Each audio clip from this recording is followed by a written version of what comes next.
वेदांत परिभाषा। वेदांत परिभाषा ग्रंथ में पान नंबर है 17।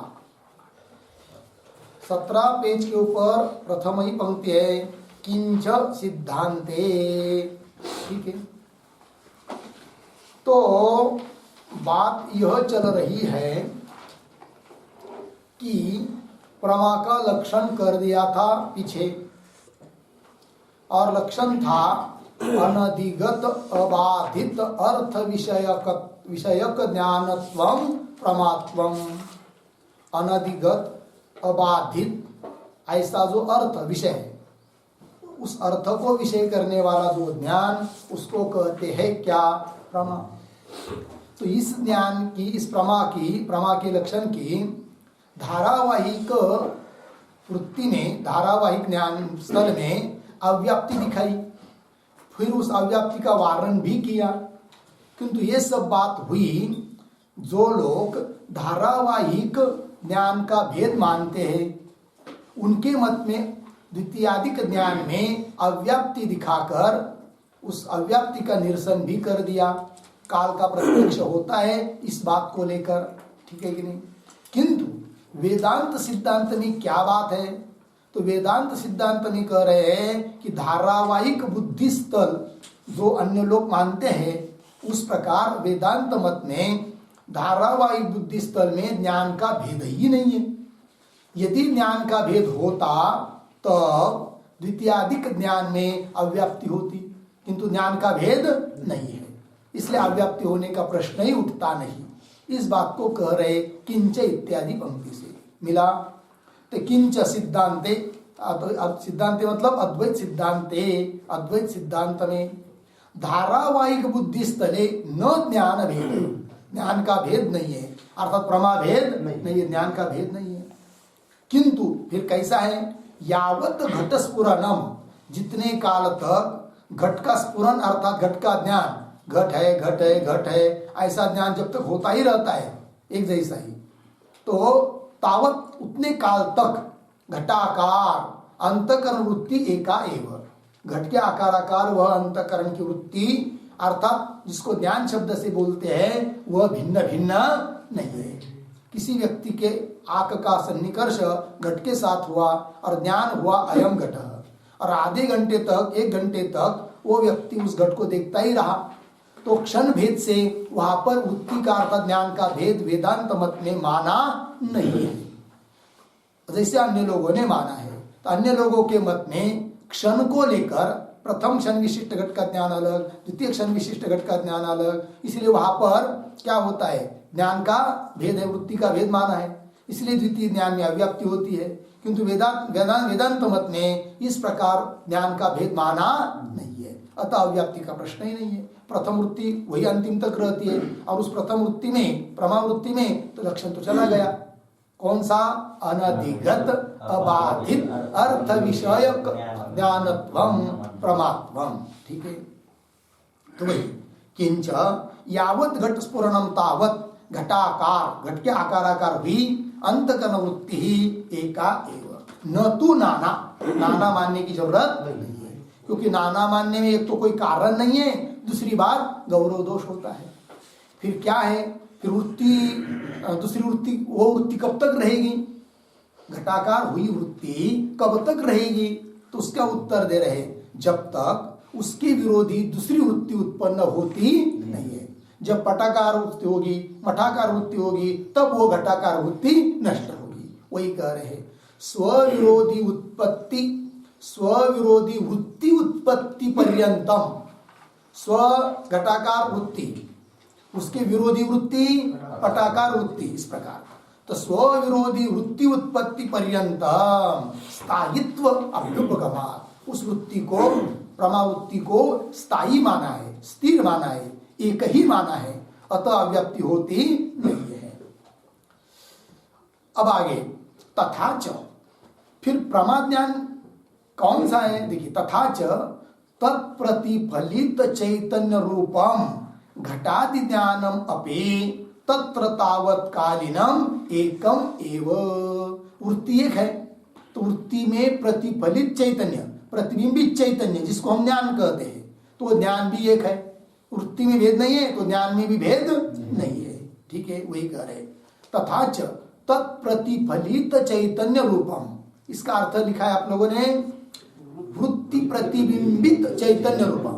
वृत्ति में प्रतिबिंबित जो चैतन्य है जिसको ज्ञान शब्द से कहते हैं। ठीक है, तो तत्प्रतिफलित चैतन्य रूपम घटादि ज्ञानम अपि, वही घट ज्ञान है। तो घटादि ज्ञानम अपि तत्र तावत्कालीनम, तत्र तत्र मतलब कहा, तो तत्र शब्द का अर्थ लिखिए धारावाहिक बुद्धि स्थले। धारावाहिक बुद्धि स्थले, धारावाहिक बुद्धि जहां लोग मानते हैं वहां पर भी, तत्र मतलब धारावाहिक बुद्धि स्थले। आगे तावत्कालीनम, तावत्कालीनम वृत्तिकालीनम, जब तक वृत्ति वहां एक ही है ना वृत्ति, तो तब तक तावत्कालीनम का अर्थ लिखिए वृत्तिकालीनम।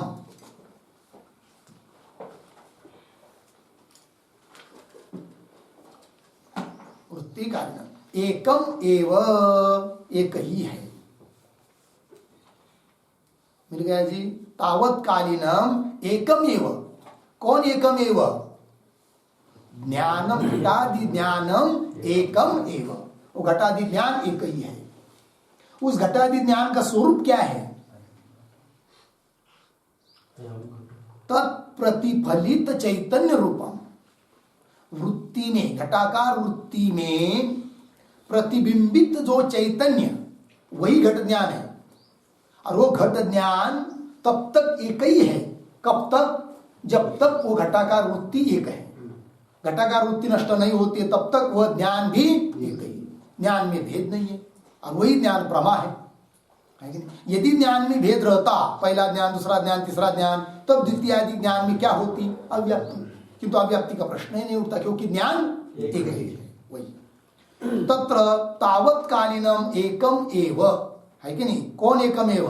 घटादि ज्ञानम एकम एव, चैतन्य रूप प्रतिबिंबित चैतन्य रूप ज्ञान एक ही है, एकम एव इति न अव्याप्ति शंका अपि, अव्याप्ति की शंका भी नहीं हो सकती है, क्योंकि ज्ञान अन्य अन्य हो तब अव्याप्ति हो, अव्याप्ति की शंका की जा सकती है, किंतु यहाँ पर अव्याप्ति की शंका ही नहीं उठेगी। क्यों? ज्ञान एक ही है। ठीक है जी, एकम एव लगा इतना पंक्ति। तो एकम एव, इसके ऊपर एक टिप्पणी लिखते हैं छोटी सी, लिखिए यद्यपि स्वरूपतः, यद्यपि स्वरूपतः चैतन्यम एकम एव,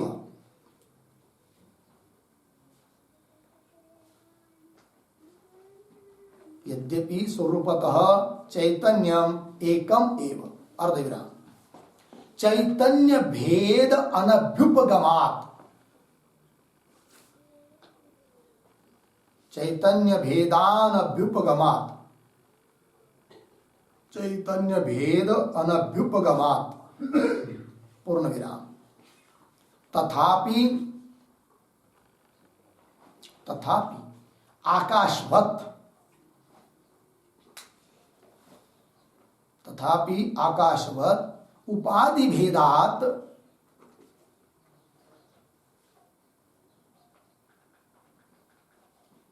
उपाधि भेदात तद भिद्यते, तद भिद्यते, पूर्ण विराम, स च औपाधिकः भेदः, सह च औपाधिकः भेदः कल्पितः,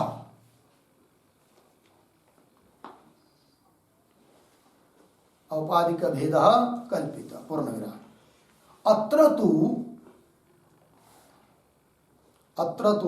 वृत्तिरूपोपाधेः, वृत्तिरूप उपाधेः, वृत्तिरूपाधे एकत्वात्, एकत्वात् चैतन्यस्य अपि,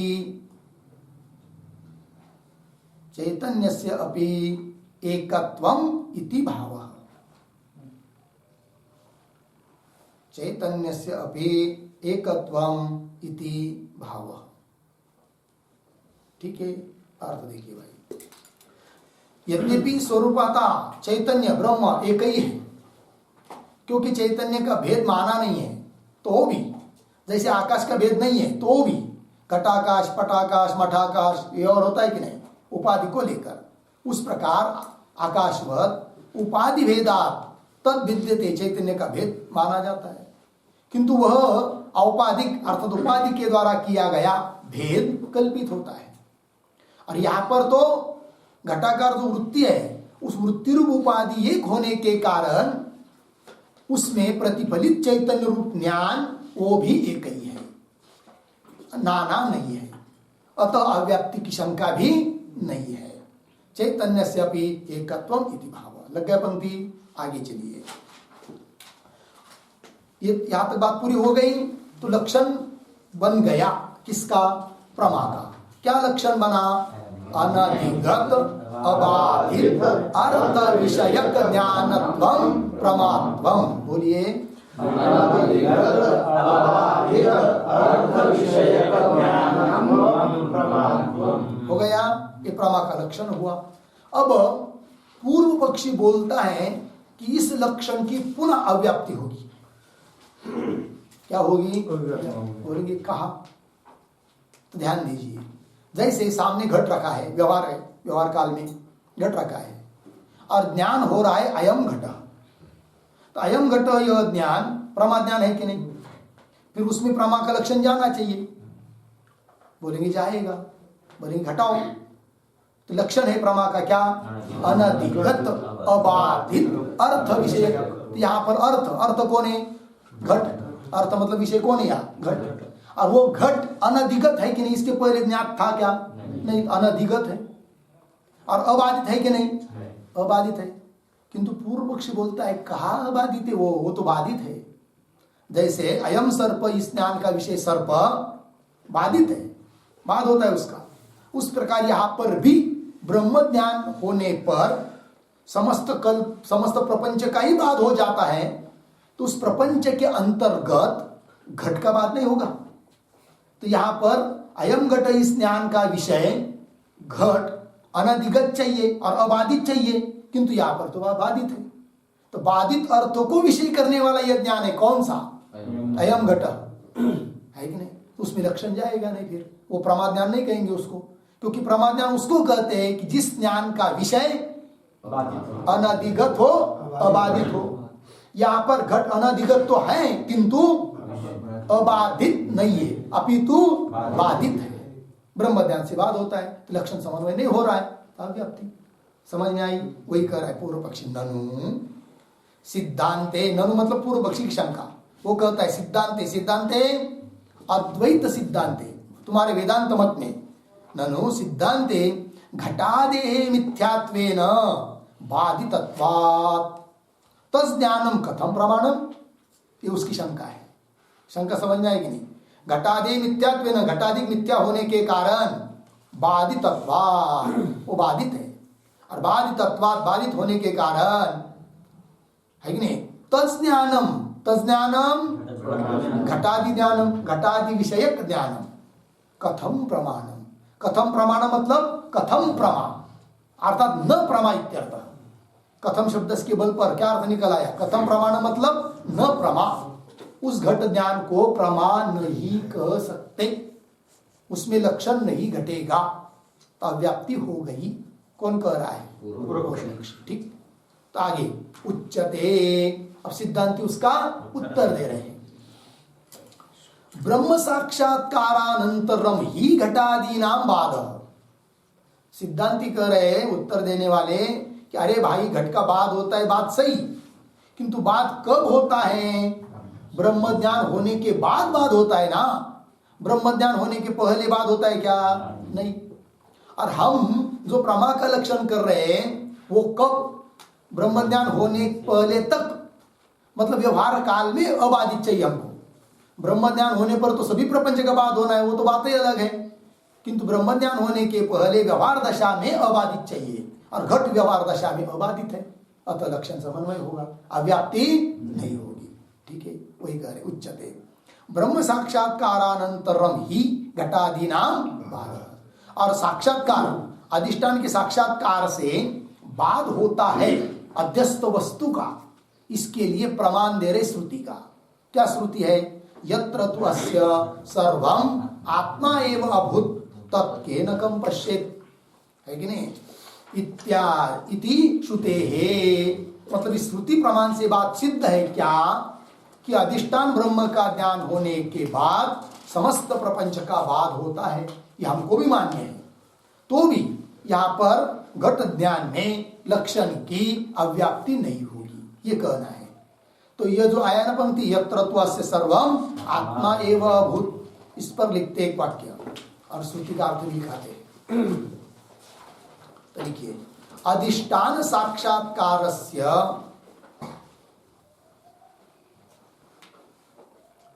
अधिष्ठान साक्षात्कारस्य बाद हेतुत्वे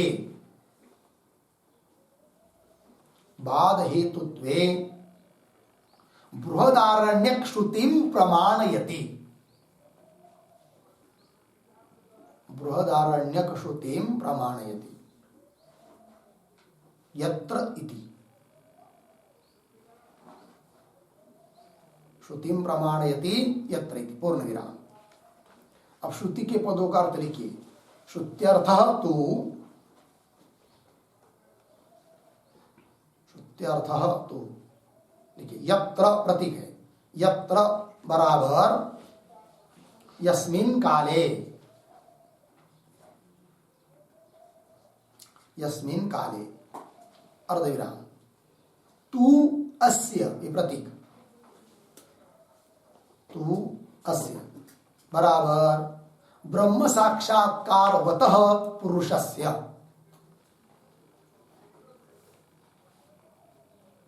ब्रह्म साक्षात्कारवतः पुरुषस्य।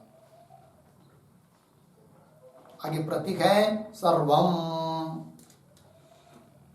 सर्वम बराबर क्रियाकारक फल रूप प्रपंच जातम, क्रियाकारक फल रूप प्रपंच जातम,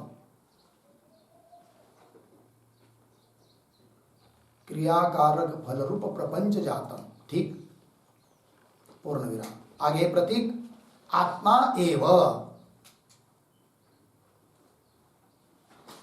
आत्मा एव अभूत, प्रतीक है आत्मा एव अभूत बराबर ब्रह्म एव अभूत,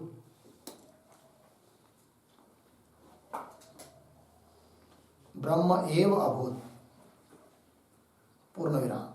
उद्धरण चिन्ह में ब्रह्मविद ब्रह्म एव भवति इति श्रुते है, ब्रह्मविद ब्रह्म एव भवति इति श्रुते है। आगे प्रतीक लिखिए तत्, तत् बराबर तदा, तत् प्रतीक है बराबर तदा। आगे प्रतीक केन, केन बराबर इंद्रियेन, केन बराबर इंद्रियेन। आगे प्रतीक है कम बराबर विषयम, विषयम पश्येत्, प्रश्न चिन्ह। आगे केनापि इंद्रियेन, केनापि इंद्रियेन कमपि विषयम, कमपि विषयम न जानीयात्, कमपि विषयम न जानीयात्, अर्धविराम। सर्वस्य, सर्वस्य ब्रह्मात्मना अवस्थानात्, सर्वस्य ब्रह्मात्मना अवस्थानात्, पूर्ण विराम। हो गया, चलिए भाई अर्थ।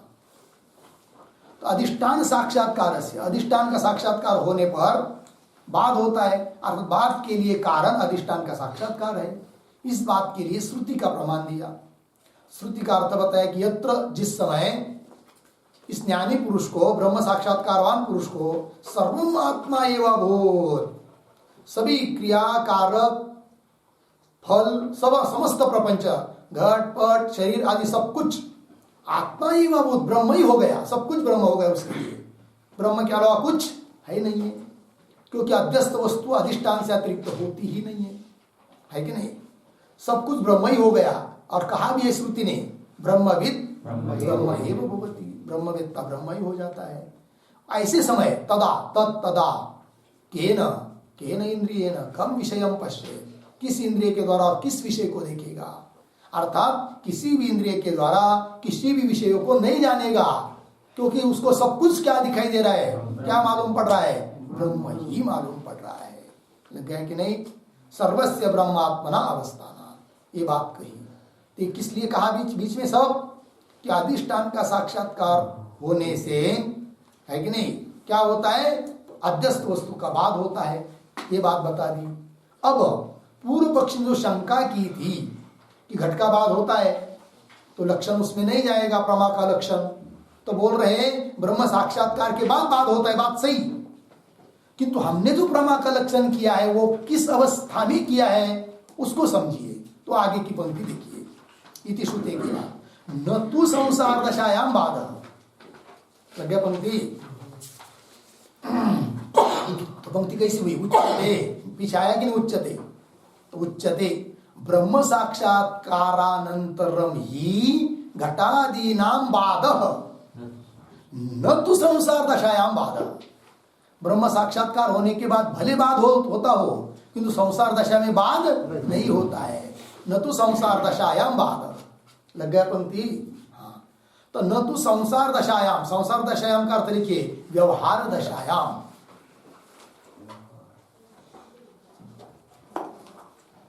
संसार दशायाम का अर्थ है व्यवहार दशायाम। तो व्यवहार दशा में बाद नहीं होता है भाई, इसके लिए क्या प्रमाण? तो उसके लिए भी प्रमाण दे रहे श्रुति का। श्रुति दिया यत्र ही द्वैतम इव भवति तत् इतरः इतरम पश्यति। ठीक है ना? यत्र ही जिस अवस्था में द्वैतम इव भवति, द्वैत की तरह प्रतीत होता है, तद तद मतलब तदा, इतरः इतरः का अर्थ जीव, ब्रह्म भिन्न जीव है कि नहीं? ब्रह्म से भिन्न ऐसा जीव कि जो स्वयं को भिन्न समझ रहा है। तद इतर तदा ब्रह्म भिन्न जीव इतरम पश्यति। इतरम पश्यति मतलब क्रिया कारक फल इन सबको भिन्नम इव, भिन्न की तरह देखता है। पश्यति मतलब मैं यह करता है, यह कर्म है, यह फल है, इस रूप से भेद रूप से देखता है। ठीक है कि नहीं? कहा व्यवहार दशा में, वही कहा यत्र ही जिस अवस्था में व्यवहार दशा में द्वैतम इव भवति तत्तदा इतर अर्थात ब्रह्म भिन्न जीव इतरम पश्यति, कर्ता कर्म फल इत्यादि रूप से देखता है। श्रुते तथा च अबाधित पदेन, लक्षण में जो पद आया है कौन सा? अबाधित। किसका लक्षण? प्रमा का। क्या लक्षण? अनधिगत अबाधित अर्थ विषयक ज्ञानत्वम प्रमात्वम। अबाधित पद आया ना उसमें, तो अबाधित पद से कौन अर्थ लेना? तो स्पष्ट कर रहे तथा च अबाधित पदेन, लक्षण में घटकीभूत जो अबाधित पद है उस पद के द्वारा कौन अर्थ लेना है उसको कह रहे ग्रंथकार। तथा च अबाधित पदेन संसार दशायाम अबाधितत्वम विवक्षितम्। अबाधित शब्द से क्या लेना है जी? संसार दशा में अबाधित, ऐसा अर्थ लेना है। इसलिए लक्षण की अभी अव्याप्ति नहीं होगी। संसार दशायाम अबाधितत्वम विवक्षितम इति न घटादि प्रमायाम अव्याप्ति। पूर्व पक्षी ने घटादि ज्ञान में क्या बताई थी? अव्याप्ति। वो अव्याप्ति अब नहीं होगी। न घटादि प्रमायाम अव्याप्ति ही। लगे पंक्ति तद उत्तम, इसी अर्थ में प्रमाण देते कई का। तो श्लोक है देहात्म प्रत्ययो यद्वत् प्रमाणत्वेन कल्पितः लौकिकम तद्वदेवेदम प्रमाणम त्वात्मनिश्चयात्। पदच्छेद देखिए बाद में अन्वय। देहात्म प्रत्यय यद्वत् प्रमाणत्वेन कल्पितः लौकिकं तद्वत् एव इदं प्रमाणं तु आत्मनिश्चयात्। अन्वय देखिए, यद्वत् देहात्म प्रत्यय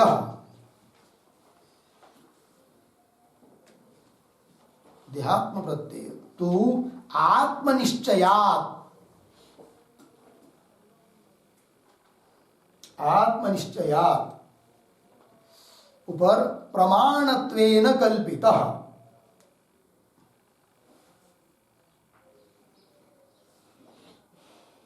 नीचे तद्वत् एव इदं लौकिकं प्रमाणम। ठीक है, चलिए भाई अर्थ यद्वत्, यद्वत् का अर्थ लिखिए यथा। यद्वत् मतलब यथा। देहात्म प्रत्यय, देहात्म प्रत्यय मतलब देह को आत्मा समझकर प्रत्यय। उदाहरण लिखिए, देहात्म प्रत्यय मतलब गौरोहम, ब्राह्मणः अहम्,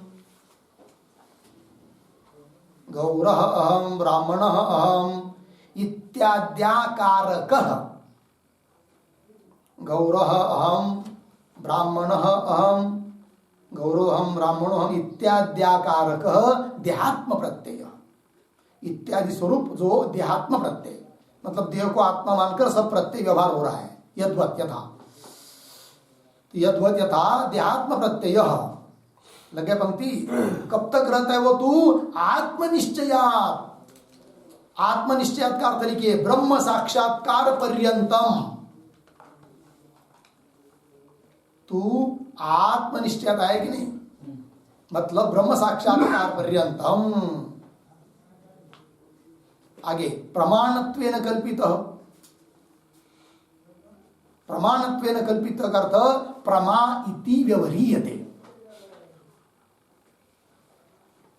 प्रमा इति व्यवह्रियते लग गया जी।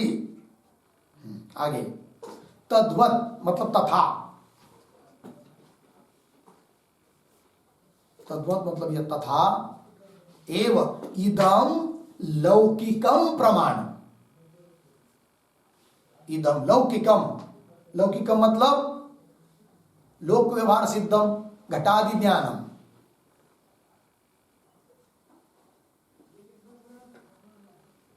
लोक व्यवहार सिद्धम घटादि ज्ञानम। प्रमाणम, प्रमाणम का अर्थ प्रमा इति व्यवह्रियते। ठीक, अर्थ समझिए भाई। यथा जिस प्रकार देहात्म प्रत्यय मैं गोरा हूं, मैं ब्राह्मण हूं, मैं काला हूं, मैं क्षत्रिय हूं इत्याकारक देहात्म प्रत्यय ब्रह्म ज्ञान होने तक प्रमाण रूप से व्यवहार में माना जाता है कि नहीं? आत्मनिश्चयात् ब्रह्म ज्ञान होने के पहले तक प्रमाणत्वेन कल्पित प्रमाण रूप माना जाता है। सब लोग किसी ने कहा मैं गोरा हूं या मैं ब्राह्मण हूं तो लोग थोड़ी बोलते हैं सबका बाद होता है, प्रपंच का बाद है, तुम काय का ब्राह्मण हो? ऐसा नहीं, व्यवहार में प्रमाण रूप से वो प्रत्यय माना जाता है। जिस प्रकार तद्वत् तथा उस प्रकार, तद्वत् एव इदं लौकिकम प्रमाणम उस प्रकार ये लौकिक प्रमाण जितने भी है प्रत्यक्ष अनुमान आदि अयम घट इत्यादि ज्ञान वगैरह ये सब ब्रह्म ज्ञान होने तक प्रमाण प्रमा रूप से व्यवहार उसका किया जाता है, वो प्रमाण है कि नहीं? इसलिए ब्रह्म ज्ञान से घटादि का बाद होता है तो कैसा लक्षण घटित होगा ऐसी शंका नहीं कर सकते, क्योंकि ब्रह्म ज्ञान होने तक ये सब प्रमा रूप से माने जाते हैं। तो संसार दशा में तो अबाधित है, इसीलिए लक्षण का समन्वय हो जाता है तो अव्याप्ति होती नहीं है। लग गया अर्थ जी? चलिए आगे, ब्रह्म साक्षात्कार पर्यंतम इत्यर्थ। श्लोक में जो पद आया है ना आत्मनिष्ठयात्, उसका अर्थ कर दिया ब्रह्म साक्षात्कार पर्यंतम इत्यर्थ, ब्रह्म साक्षात्कार होने तक। और श्लोक में एक पद आया है लौकिकम, उसका भी अर्थ बता रहे हैं लौकिकम इति घटादि ज्ञान इत्यर्थ। लौकिक मतलब लोक सिद्ध ज्ञान, घटादि ज्ञान, वो अर्थ लेना है। होगा इतना? तो अव्याप्ति नहीं, अब ये सिद्ध हुआ तो लक्षण किया है प्रमा का, तो क्या लक्षण किया है? एक बार लक्षण को बोलेंगे। अनधिगत अबाधित अर्थ विषयक ज्ञानत्वम प्रमात्वम। बराबर। अब एक प्रश्न है क्या कि प्रमा का लक्षण क्यों किया? प्रमा का लक्षण क्यों किया? कि प्रमा का लक्षण करने के पहले प्रमाण का लक्षण किया था, और प्रमाण के लक्षण के अंतर्गत प्रमा शब्द आया था। ठीक है ना? क्या प्रमाकरणम प्रमाण, तो प्रमाण को समझने के लिए प्रमा को समझाया। अब प्रमा समझ में आ गई, इस प्रकार के प्रमा का जो करण है वो प्रमाण है। किंतु प्रमाण का भी लक्षण क्यों किया था?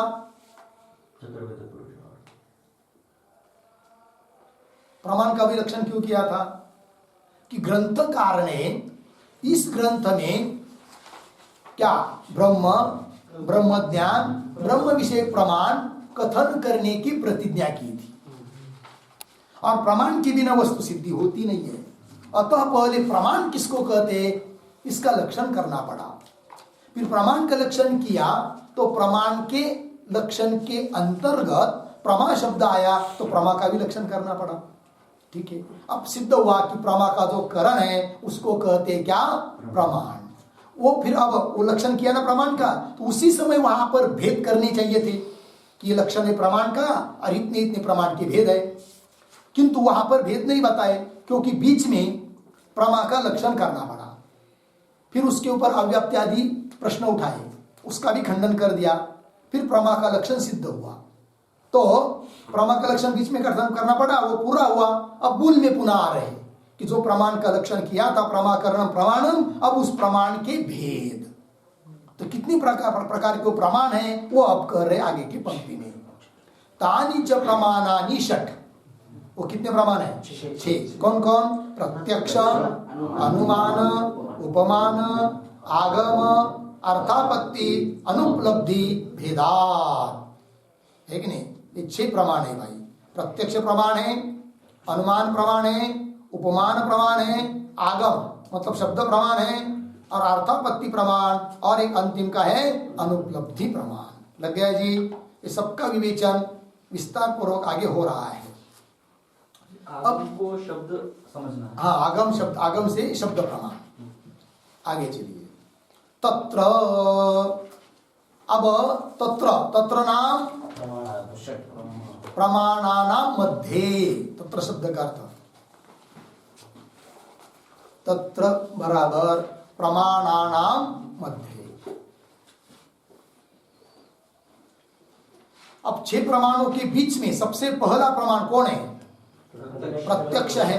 अतः पहले प्रत्यक्ष प्रमाण का लक्षण करना पड़ेगा, इसलिए पहले प्रत्यक्ष प्रमाण का लक्षण कर रहे हैं। मेरा पंक्ति, तत्र प्रत्यक्ष प्रमायाः करणम प्रत्यक्ष प्रमाणम, ये प्रत्यक्ष प्रमाण का लक्षण हुआ भाई। प्रत्यक्ष प्रमा का जो करण मतलब असाधारण कारण, कि वह व्यापारवत असाधारणम कारणम करण। ठीक है। बहुत सारे कारणों में से जो व्यापार वाला असाधारण कारण होता है उसको करण बोलते हैं, वही प्रमाण है। ठीक है। अब वो व्यापार क्या है वो सब आगे आएगा। तो यहाँ पर प्रत्यक्ष प्रमाण का लक्षण बन गया। तो क्या लक्षण हुआ प्रत्यक्ष प्रमाण का? हाँ, प्रत्यक्ष प्रमाया करणम प्रत्यक्ष प्रमाणम। प्रत्यक्ष प्रमा का जो करण है उसको कहेंगे क्या? प्रत्यक्ष प्रमाण। अब आगे प्रत्यक्ष प्रमा च अत्र बोलेंगे भाई प्रत्यक्ष प्रमा का करण ना, तो प्रत्यक्ष प्रमा पहले कौन है वो बताओ। तो प्रत्यक्ष प्रमा समझ में आएगी तब उसका करण जो रहेगा उसको हम प्रमाण कहेंगे। किंतु प्रत्यक्ष प्रमाण का जो लक्षण आपने किया उस लक्षण में घटकीभूत जो प्रत्यक्ष प्रमा वो कौन है इस बात को बताइए। तब उसको बता रहे अभी ग्रंथकार। प्रत्यक्ष प्रमा च अत्र चैतन्यम एव। प्रत्यक्ष प्रमा कौन है हमारे मत में, वेदांत मत में? चैतन्य ही है। बोला कि नहीं? कौन है? चैतन्यम एव लिखा है कि नहीं? तो प्रत्यक्ष प्रमा च अत्र, अत्र पद आया। अत्र अत्र अत्र अद्वैत सिद्धांते, अत्र शब्द का अर्थ लिखिए। अद्वैत सिद्धांत, इस अद्वैत सिद्धांत में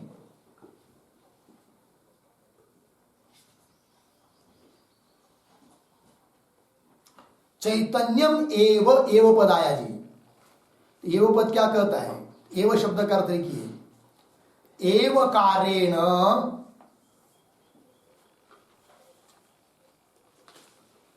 एव कारेण इंद्रिय जन्य ज्ञानादीनाम, इंद्रिय जन्य ज्ञानादीनाम प्रमात्व निरास,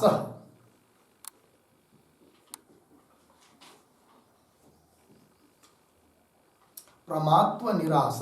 ठीक, देखो भाई, एव कारेण, एव शब्द क्या बता देता है कि जैसे अन्य नैयायिकादिक लोग प्रत्यक्ष प्रमा का लक्षण करते, इंद्रिय जन्यम प्रत्यक्षम, तो वैसा हमारे मत में, वेदांत मत में इंद्रिय जन्यम प्रत्यक्षम ऐसा कोई प्रमा का लक्षण नहीं है।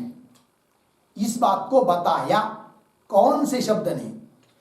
एव, एवकार, तो वही लिखा, एवकारेण इंद्रिय जन्य ज्ञानादि नाम प्रमात्वम निराश। लग गए पंक्ति? तो चलिए, तो प्रत्यक्ष प्रमा छात्र चैतन्य में, लेकिन चैतन्य, चैतन्य कैसा प्रत्यक्ष प्रमा हो जाता है, समझ में नहीं आता। तो बोल रहे श्रुति प्रमाण है। तो बोलेंगे कौन श्रुति है वो? तो श्रुति भी दे रहे हैं आगे, किंतु श्रुति को समझने के पहले यहाँ पर जो एक पद आया है चैतन्य, तो कौन सा चैतन्य को प्रमा कहते हैं? तो उस पर लिखते एक वाक्य चैतन्यम शब्द के ऊपर। तो लिखिए, स्वाकार, स्वाकार वृत्ति अभिव्यक्त, वृत्ति अभिव्यक्त, वृत्ति अभिव्यक्त चैतन्यस्य, वृत्ति अभिव्यक्त चैतन्यस्य प्रमात्वम।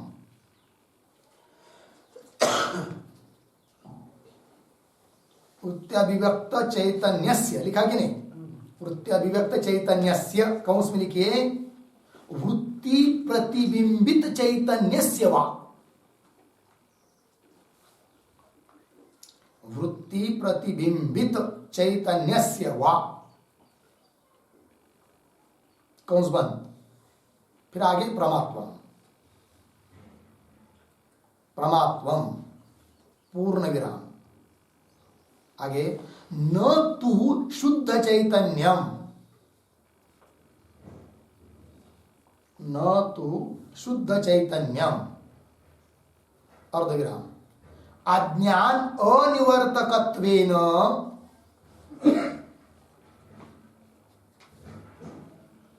अज्ञान अनिवर्तकत्वेन तस्य, तस्य प्रमात्वायोगात्, प्रमात्व अयोगात्,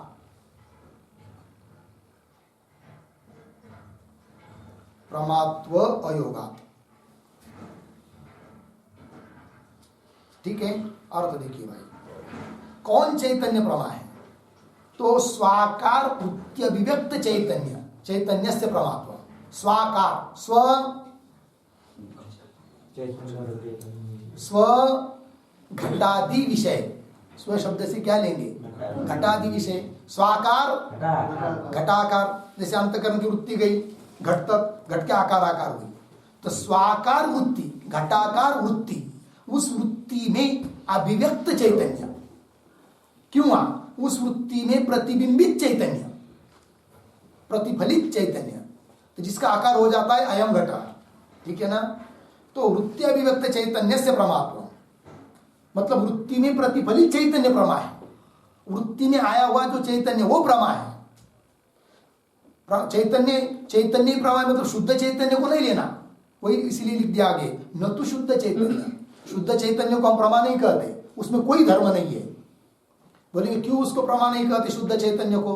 तो उसका कारण बताया, अज्ञान अनिवर्तकत्वेन, वो शुद्ध चैतन्य अज्ञान का निवर्तक नहीं है।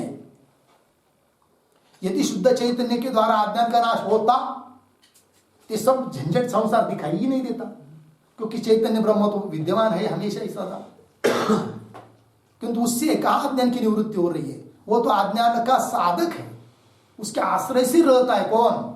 अज्ञान, और उसको ही विषय करता है। फिर अज्ञान का निवर्तक चैतन्य कौन सा है? वृत्त्यभिव्यक्त चैतन्य, वो अज्ञान का निवर्तक है। घटाकार वृत्ति हुई तो घटाकार वृत्ति होने के बाद घट के आश्रय से रहने वाला अज्ञान निवृत्त हो जाता है, कि वह घटोपय चैतन्य आश्रय जो अज्ञान है वो निवृत्त हो जाता है। इसलिए उस चैतन्य को, वृत्त्यभिव्यक्त चैतन्य को हम लोग कहते हैं क्या? प्रमा। लग गए पंक्ति? शुद्ध चैतन्य को नहीं, वही लिखा, न तो शुद्ध चैतन्य। क्यों? अज्ञान अनिवर्तकत्वेन, वो अज्ञान का निवर्तक न होने से तस्य शुद्ध चैतन्यस्य प्रमात्व योगा, वो प्रमा नहीं बन सकता है। लग गया पंक्ति? चलिए मूल में, प्रत्यक्ष प्रमाच अत्र चैतन्यम एव। तो बोलेंगे चैतन्य कोई प्रमा कह रहे हो आप, क्या आधार है आपके पास? प्रमाण क्या है? तो श्रुति का प्रमाण, यत् साक्षात अपरोक्षात ब्रह्म इति श्रुते है। ठीक है, तो यत् शब्द करते ब्रह्म, यत् मतलब ब्रह्म। साक्षात, साक्षात शब्द का अर्थ लिखिए केनचित् अव्यवहितम,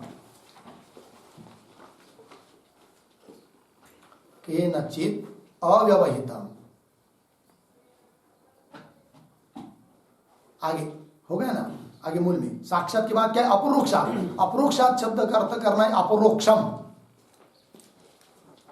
प्रथमा के अर्थ में पंचमी हुई है, अपरोक्षात मतलब अपरोक्षम, अर्थ बन गया। अभी यत् ब्रह्म किसी का भी व्यवधान से रहित अपरोक्ष ही है, ऐसा श्रुति बता रही है। ठीक है, इसलिए चैतन्य को हम कहते प्रमा इति श्रुते। आगे अपरोक्षात इति अस्य अपरोक्षम इत्यर्थ स्पष्ट कर दिया। ग्रंथकार ने कहा कि श्रुति में जो अपरोक्षात पद आया है उसका अर्थ करना है क्या? अपरोक्षम। अपरोक्षात इति अस्य अपरोक्षम इत्यर्थ। लग गया जी? तो चलिए, तो प्रत्यक्ष प्रमा का जो करण उसको कहते हैं क्या? प्रत्यक्ष प्रमाण। लग गया कि नहीं? तो प्रत्यक्ष प्रमा कौन? यहां पर वृत्त्यभिव्यक्त चैतन्य, और उसके लिए जो करण उसको कहेंगे क्या? प्रत्यक्ष प्रमाण। ठीक है, अब इस पर पूर्व पक्षी शंका कर रहा है। क्या शंका कर रहा है? ननु चैतन्यम अनादि तत्कथम चक्षुरादेहे तत्करणत्वेन प्रमाणत्व। ध्यान दीजिए भाई, तो बहुत अच्छी शंका है। चैतन्यम अनादि, अनादि शब्द का अर्थ लिखिए अजन्यम। जो वस्तु अनादि होती है वो जन्य नहीं रहती है, इसलिए अजन्यम। अनादि मतलब अजन्यम। तत्कथम, तत् शब्द आया, तत् का अर्थ लिखिए तस्मात्।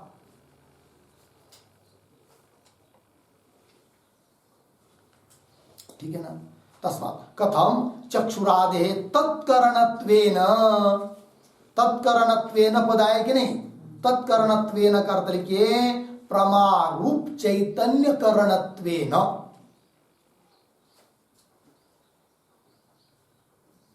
प्रमारूप चैतन्य करणत्वेन। हो गया? चलिए आगे पद आया है प्रमाणत्वम इति। प्रमाणत्वम, प्रमाणत्व का अर्थ लिखिए प्रमाकरणत्वम।